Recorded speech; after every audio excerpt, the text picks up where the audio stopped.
ladies and gentlemen, welcome to the Psychosin project here on That Metal Station. Joining me over Skype is the one and only Alan Robert from the legendary Life of Agony. Welcome to the show, Alan. Wow, that's some intro. Well, it's true. It's true. I hope I can live up to the intro. Well, we can but try. But now, next week, you'll be releasing your new album, A Place Where There's No More Pain. So I almost forgot the title of the album then. What can people expect from the new album? Well, we're definitely back. And, we, for the first time in our career, I think we sat down, all four members, and agreed on the type of album that we wanted to make, even before we wrote the first note. We were all on the same page. We wanted to capture a certain heavy energy with deep, dark, emotional content. And I think we accomplished that. We were all very proud of the album. I know for myself, I could actually listen to it as a fan for the first time. Just a completely positive experience from start to finish. Excellent. So is it going back to the darkness that you had on the debut album, River Runs Red? Yeah, I think we tried to intentionally get back to what makes this band. We figured out, it took us 2 decades to figure out that at the core of it, this band has made an impact on a lot of people's lives, and it's gotten people through a lot of dark times. And our listeners have countless times approached us and told them that told us that that our music has gotten through some dark times in their lives, and that's what it really comes down to. We're writing these songs from our heart, and because the message is deep down, even though it's very dark lyrics, there's a sense of hope underneath it. Yeah. I think it goes back to the title of the album, A Place Where There's No More Pain. I think we're all on this journey to find some peace in our lives, and this is a cathartic release of expression, and a lot of people can relate to it because they have their own struggles to deal with. Excellent. Now, you said about the new approach to writing the album, and due to that new approach, how long did it take to actually write and choose the songs that you're going to put on this album? I think we worked on it for a little over a year, from start to finish. Pretty much when we announced that we were going to do a new album with Napalm Records, that's basically when we started writing it. Napalm has been great. They gave us the space to really have full creative control. They actually didn't hear not one note of music until it was completed, and I give them a lot of credit for having so much trust in us, to really leave us alone throughout the process, and just let us do our thing. I think that was the best possible way this band operates, is to just, I think we're our own worst critics. Yeah. And we pushed each other to collectively, get the best out of each other. And when a song wasn't working or an idea wasn't right for this record, each band member said their piece, and either that piece of music was brought to its full potential, or was put on the side to work on new material. We really wanted the best songs we could write during this time, and it was a group effort. Everyone contributed in their own ways, and that's why we feel so strongly about it. Excellent. Now, you said that everyone contributes, obviously. When it comes to lyrics, do the whole band help with them, or do you let that all be handled by Mina? Actually, I wrote a lot of the lyrics on this album, and Mina and I both worked on stuff together. Every song had a different genesis, really. Sometimes I would write lyrics and melodies, have a song seed, and pass it off to Sal to write music for, or Joey would come up with a riff, or I would come up with a progression, and it would just evolve. Once everyone got their hands on it, these ideas really came into full form songs. But a lot of times, what would happen would be that Mina and I would both write lyrics and melodies for over a piece of music, and sometimes we would use a chorus that I wrote and a verse that she wrote, and things like that. Every song really is different. Um, Little Spots of You is completely a baby from Mina. Yeah. We wanted her to write a more subdued type of funeral march outro for the record, and wow, that song really gets me every time. Um, but the whole writing process was really effortless. Um, these were all uh, ideas that we all loved, and that's what we chose to work on together.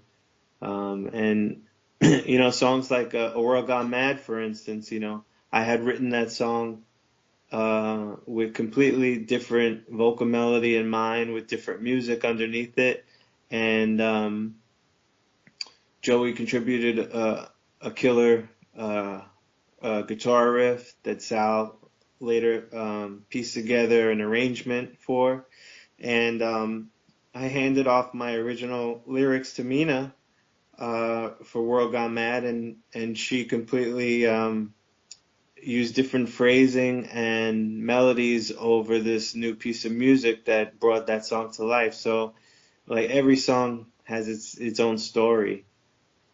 Yeah, yeah. Now, do you feel, because with every album, you've kind of had a slightly different sound from the last album, and the sound's constantly been evolving. So, do you feel that the new album continues that evolution of the Life of Agony sound? Absolutely. I mean, we never wanted to set out to repeat ourselves. Yeah, We never wanted to make the same record twice. Um, it works for some bands, it doesn't work for this band. We try and capture who we are at that time, and every album has kind of a timestamp on it to a certain era of who we are as musicians and people, and what we have to say at that moment. And it was a conscious effort, though, to kind of get back to some of the heaviness that we lost over some time, and get back to some of that big groove, heavier guitars, more intense vocal styles. yeah, Um, that was intentionally done, because we felt like maybe we were getting too far away from that on the last record. Um, so we actually, in the mix of A Place Where There's No More Pain, we would A-B the older records compared to the new record to try and outdo the old records sonically, and really push up the guitars in the mix, and get that bigger, wider sound on this album. Now you're talking about sort of going back to the heavier sound. Talk about the older albums there. When you released River Runs Red back in 1993, did you ever expect it to sort of kind of have the impact that it did on people? I don't think any of us really had any idea what that record would do for listeners, let alone our career. I don't think that any of us could foresee back then that in 2017 we would be giving birth to a new album, and still have something to say Yeah, all these years later, and still be able to play anywhere, uh, and see crowds of smiling people wanting to listen to this band. I think it's all been a surprise and a shock, and we're very humbled by it, and extremely grateful to have this opportunity at this stage. Excellent. Now, a few years ago, you mentioned it earlier, it did seem as though the band had ended. What led to the reunion back in 2014? Well, you know, in 2005, we released Broken Valley, and we had a lot of problems surrounding that album. You know, it was our first attempt to sign with a major label, Sony. Yeah, And 3 months after the record was released, it Sony was hit with a class action lawsuit because they had put illegal spyware on several titles that year, including Neil Diamond. And all those records, including ours, were pulled off the shelf. This left us with a very disheartening feeling, discouraged to make new music. It took us a long time to recover from that whole experience. yeah, And we weren't even thinking about making new music for a long time because of that. And so when Mina had come out in 2011, we were on tour at the time, and that was a big shock to us. And I think we needed some time to process that information, and we had to get all on the same page again to see how this was going to work as a group. And once we decided to play live with Mina fronting the band in 2014, it's been nothing but positive. And you know, she's completely fearless and uh, so much more of a performer now, yeah. that it was really encouraging to be part of this band and watch her blossom like this, and really be fearless, and just the overwhelming positive energy we received from all our fans and everywhere we went since then. So that really was the spark, I think, to make this album, was to see the full potential of what we have to offer at this stage in our careers. And Napalm Records, they recognized that, and they approached us with the deal. So before that, we weren't even thinking about new music. Before they made the offer, they're actually the only label that we spoke to about making new music. And they gave us the space to be true artists and in complete creative control without interrupting the process at all. Which is what every band is always after from a label. Yeah, you know, we never even submitted a demo of new material. They signed us with complete faith that they were going to get a Life of Agony record, and that's what they got. Excellent. Now, how do you feel being seen as something of a legendary band these days? It's kind of hard to wrap my head around that. You know, we're just four people doing what we love.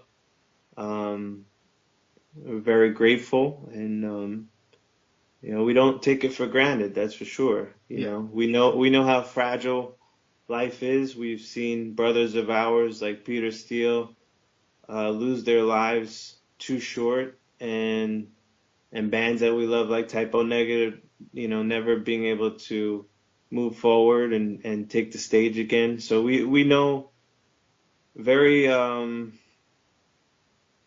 very well that this could end at any time, and you know, that's why we treat every show like it's our last, and give 110%. excellent. Now, what kind of music these days influences the band's sound? I think it goes back to our older influences as teenagers. Still, I think we all go back to our old catalogs, whatever they are. Every band member has a different uh, CD collection. Yeah, You know, Mina loves David Bowie and Pink Floyd and Led Zeppelin.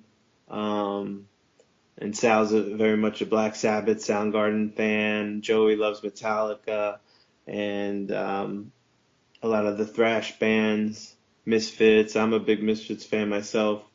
And also a lot of the old hardcore records like Cro-Max, Age of Quarrel, and Sick of It All, and um, a lot of the punk rock stuff like Rancid, Social D. So you have this like chock full of nuts, bunch of influences from each band member, and I think that's, you throw that all in the pot, and that's kind of what Life Agony is. Yeah, yeah, it has sort of come together to create a sound that you can only really describe as that's Life of Agony. A Yeah, bit like, for comparison, with Deftones, when you hear it, that's Deftones. So, right. Yep. now outside of the band, you're a comic book creator. Have you found that any of the touring with the band has helped you to think of stories for future storylines for your comics? Can you repeat that? Yeah, outside of the band, you're a comic book creator. Has any of the touring while you've been with the band helped you to maybe come up with ideas for stories for future comics?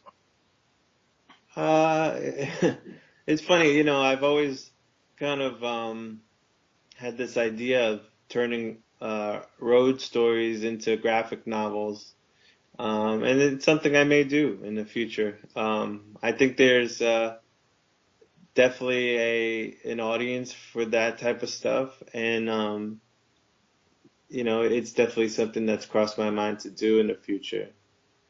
Excellent. What are you thinking, like a line of graphic novels, or? Yeah, maybe short stories from bands that I know, and bring those visuals to life through comic art. I think it could be a lot of fun. Yeah, definitely, man, definitely. Now, what are the plans for the future of the band going ahead once the album's released? Well, this band, you know, it's funny because I think in the past we've had lots of schedules and lots of planning, and we kind of reinvented ourselves a bit with this record, and um, we're doing less of that. We're kind of living in the moment more, and we'll take opportunities as they come to us, rather than kind of plan out the next year. So we have a lot of support from the label. We've been doing a ton of press to support the album. We've done 2 music videos. One will be released for World Gone Mad soon, and we just we're kind of just taking it one day at a time. Excellent. Well, it seems to be working out for you so far, so hopefully that will continue. Now, for those that haven't managed to see the band live, unfortunately, I'm one of those people. What can they expect from a Life of Agony live show? Well, that's something special. I mean, it goes back to the album title, "A Place Where There's No More Pain," because that's where that title, the origin came from, was really just how special it is for this band and our listeners to be in the same room and share that energy, and it's really a cathartic experience Yeah, to be able to release all, negativity and stress and worries through the songs that we created, and people can relate to it. I think that we turn a negative into a positive every time we take the stage, and that's really what it's about. It's about that shared energy. yeah, yeah. And now, finally, have you got anything you would like to say to your fans out there who are listening to this tonight? Yeah, I just hope that everyone, when they get the record, they listen to it with an open heart, open mind, and I really hope that they dig it. We put a lot of blood, sweat, and tears into it, and we can finally listen to this album as fans ourselves. This is the record that we always wanted to make. Yep, excellent. Ladies and gentlemen, Life of Agony's new album, A Place Where There's No More Pain, is out in a couple of weeks. Thank you, Alan, for joining me tonight. Thank you. I tried to